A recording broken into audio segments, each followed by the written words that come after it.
When my husband found out that I couldn't inherit my father's estate, he yelled at me. "What? You can't inherit the property? I have no use for you anymore. I want a divorce right now." After that, I got my revenge on my husband and my sister, who remarried quickly. My name is Julie, and I am a 32-year-old office worker who has been married to Brian for 2 years. I met Brian through a relative's introduction, and we got married. My family was quite wealthy, but since my sister, Mary, and I were the only children, our relatives worried about finding an heir, so they introduced Brian, saying he would be fine as a son-in-law. Although my husband didn't end up becoming an adopted son-in-law, he started living with my family at my parents' house. My mother passed away a few years ago, and now my father, my husband, and I live in our family home. My husband seems very kind and treats my father well, but the relative who introduced him warned me about something right before our marriage. "I know I introduced Brian to you, but be careful. He can be a bit obsessed with money." Even though I was about to get married and had already done the engagement ceremony, I couldn't see any signs of my husband being money obsessed, so we went ahead and got married. Even after we married, I kept an eye on my husband because of the relative's words, but he didn't seem to be obsessed with money. However, he did seem curious about my father's wealth, sometimes casually asking how much property we had when he joined my father for a drink. Since my father didn't hide anything, I didn't worry about it too much. Another thing my husband was interested in was my sister. My sister is 5 years younger than me, and unlike my calm demeanor, she's bright and active and has a flashy social life with men. She doesn't look like me at all, and my husband was surprised when he first saw her. "Your sister is so different from you, Julie, isn't she?" Seeing my husband's fascination by my sister, who is a beautiful woman with striking features, opposed to my plain looks, made me feel a bit uneasy. Still, the reason our relatives introduced me to him was that they were worried I wouldn't get married due to my modest looks and personality, and then there would be no one to carry on our family name. At the time, I thought there was no need to worry since I had a beautiful sister, but I later realized why our relatives were concerned. My father spoiled my sister a lot, letting her go to college after high school and then to a vocational school after graduation. My sister didn't have any specific goals for attending college or vocational school. She just didn't want to work. My mother was strict with my sister, trying to persuade her to find a job after college, but my father insisted on sending her to a vocational school. After graduating from vocational school, my sister got a job at my father's friend's company, but quit after 6 months. I was shocked by the excuse my sister gave when she quit her job. "I can't fully use my talents at that company." My sister, who hadn't even worked for half a year, was acting as if she already understood everything about her job, which left my mother and me dumbfounded. However, my father seemed to believe my sister and quickly found her another job. A while after starting her new job, my mother fell ill and was hospitalized. When my mother was in the hospital, my sister visited her every day, taking time off work. In the end, she quit this job as well and started saying she would take care of our sick mother. Taking care, however, only meant being in the hospital room, chatting with our mother, or staring at her smartphone in the waiting room. I had to go get our mother's laundry and replace it with new clothes during her hospital stay, while my sister was of no help at all. Though my mother might have been happy to have someone to talk to, her condition worsened so much after about a month that she could no longer even have a conversation. 2 weeks after her condition worsened, our mother passed away. My father and sister were so shaken by the sudden loss that they couldn't even prepare for the funeral, so I had to do it.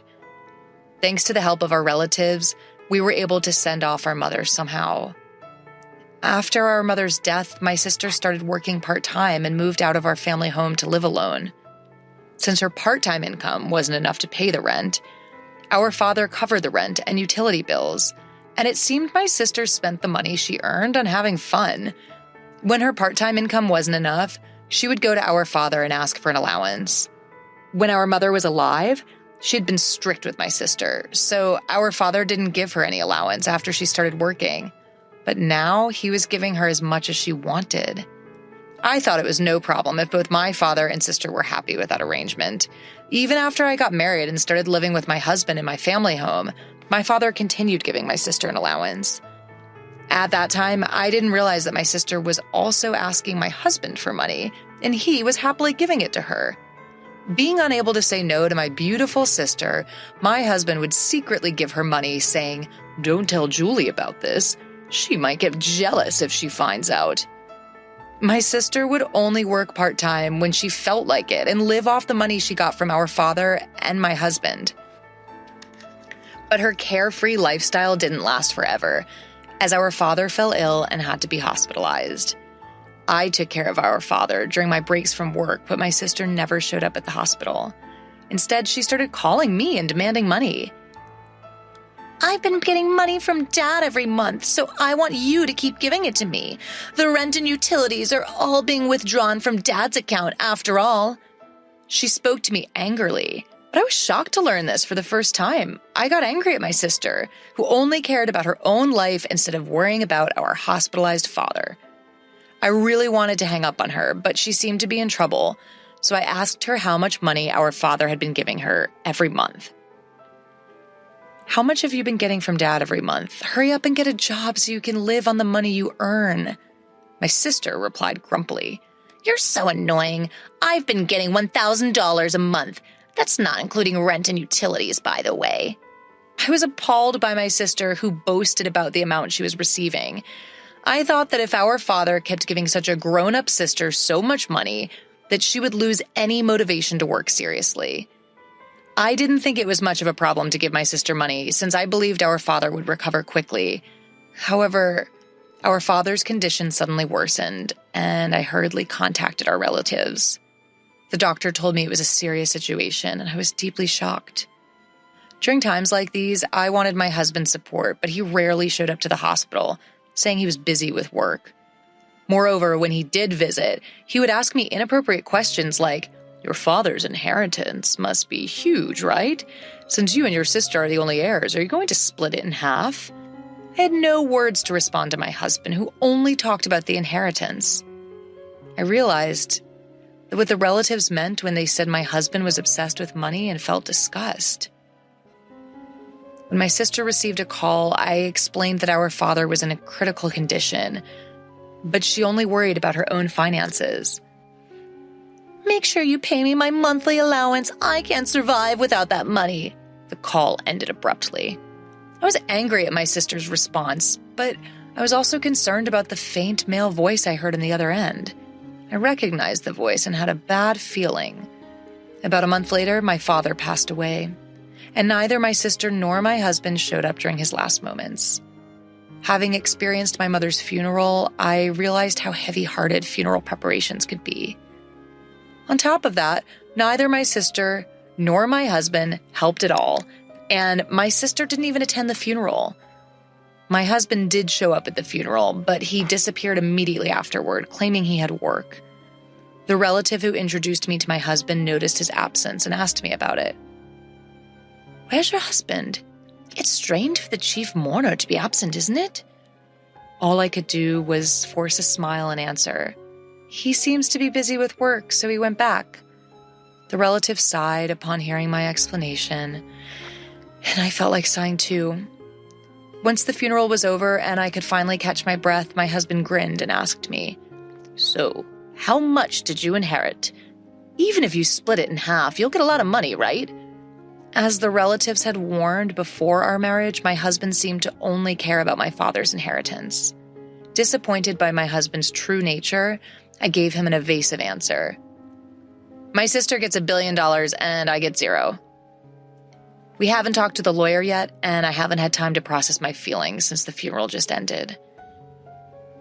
Seeing my husband happily talking about the inheritance, I felt laughing out of anger. Believing my words, my husband yelled, "What? You can't inherit any property?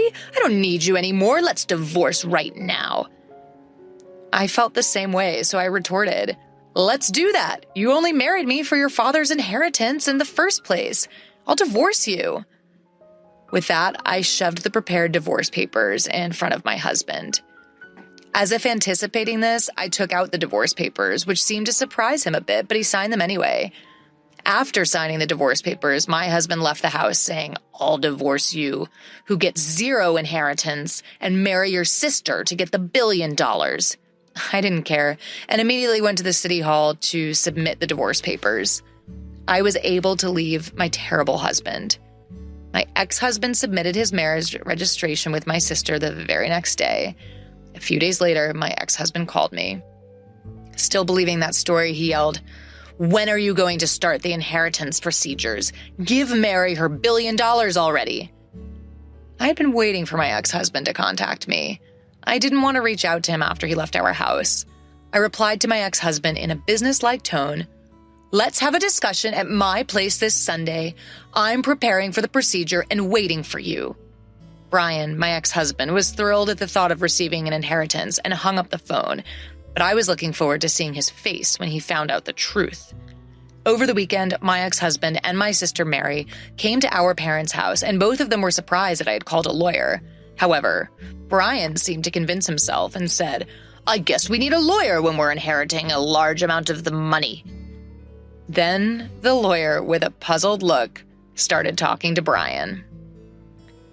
"There is a matter of inheritance, but before that, there is a matter of a claim for compensation from Julie, your ex-wife, towards you, Brian." He showed Brian several photos. In those photos, Brian was coming out of Mary's house, and the date was clearly written. The lawyer continued talking to Brian. "Since these are photos proving infidelity before the divorce, you have to pay compensation." When I heard Brian talking about the inheritance over the phone with Mary, I immediately asked the lawyer to investigate Brian's infidelity. Maybe he thought I was too busy with my father's funeral, but Brian and Mary met at Mary's house almost every day, and thanks to that, I was able to get many evidence photos. The conversation about inheritance turned into a conversation about compensation, and both Mary and Brian were speechless.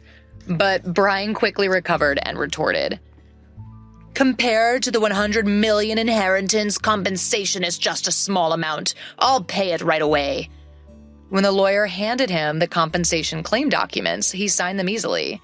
After confirming that, I told Brian, "I'll make sure you pay the compensation since you've signed it. But be happy with Mary, who has zero inheritance." The moment Mary heard zero inheritance, she screamed, "What do you mean my inheritance is zero? I'm supposed to have $100 million. Brian's face turned red, and he got angry, saying, "There's no way there's zero inheritance. I won't let you take it all for yourself." The lawyer calmly started explaining to the angry pair. "Mary is the daughter of your late mother from a previous marriage, and since she has not been legally adopted by your late father, there is no legal parent-child relationship. Therefore, Mary cannot inherit your father's estate." I also told Mary, who seemed to be confused, "I don't think you remember because you were only 1 year old when our parents got remarried, but I remember it clearly.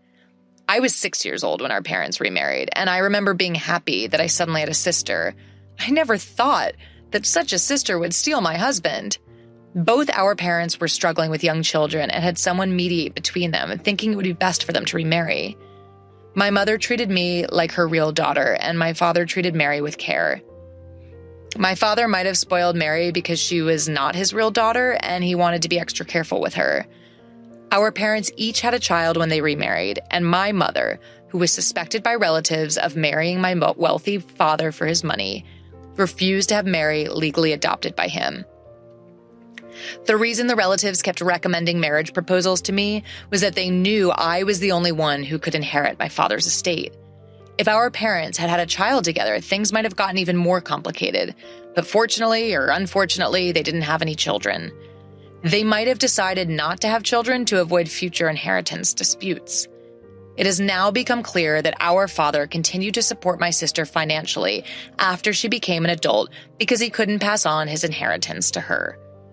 I am not legally related to my mother because we did not go through adoption, but it never bothered me in daily life. It seemed our parents never told my sister that they were both remarried, and she found out the truth for the first time that day. My ex-husband's face changed from red to pale as soon as he realized the situation. He signed the documents and was even asked to pay for damages when he couldn't get the inheritance he had been expecting from my sister. With a blue face, my ex-husband said to me, "Was what you said about my sister getting $10 billion and me getting nothing a lie?"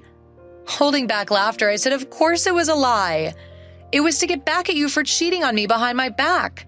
Besides, there's no way Dad's inheritance was worth $10 million. Even our wealthy father didn't have an inheritance of $10 million. My sister, who had been silent until now, suddenly screamed, "I've made a lot of purchases relying on Dad's inheritance. What will happen to the money he used to give me? Will you pay for me, big sister?" I answered my frightened sister, "You have a reliable husband now, so you don't need it anymore, right? Have Brian support you." My sister looked at my pale-faced ex-husband, but he shook his head. "I also have made various purchases expecting the inheritance. So I don't have the means to support you. Besides, I have to pay for damages, so I'm barely managing myself." After saying that, my ex-husband suddenly knelt down in front of me and started apologizing. "Julie, I'm sorry. It was my fault. Will you forgive me and take me back?" The lawyer, who had been watching, laughed while packing up to leave. His arrogant attitude from earlier was gone, and he looked ridiculous kneeling down. After the discussion, my ex-husband and sister left with their heads down, and they soon got divorced. For my ex-husband, who remarried with the intention of inheriting my sister's assets, he was no longer interested in her when she didn't receive the inheritance. He told me he couldn't take care of my sister because he had to pay me damages. Since my ex-husband had no property, we agreed that he would pay the damages in installments from his monthly salary. The lawyer advised that this way I wouldn't miss out on anything. My sister, now without our father's support, worked part-time every day, but she couldn't pay off her debts and ended up filing for bankruptcy. She eventually had to leave her apartment, and no one knows where she went. Our father had supported my sister out of love, but in the end, he spoiled her too much, and she became unable to work seriously. Later, a relative tried to introduce me to a potential marriage partner again while I started living alone in my childhood home, but I declined. I don't want to be introduced to someone like my ex-husband again, so this time I want to find a suitable marriage partner on my own.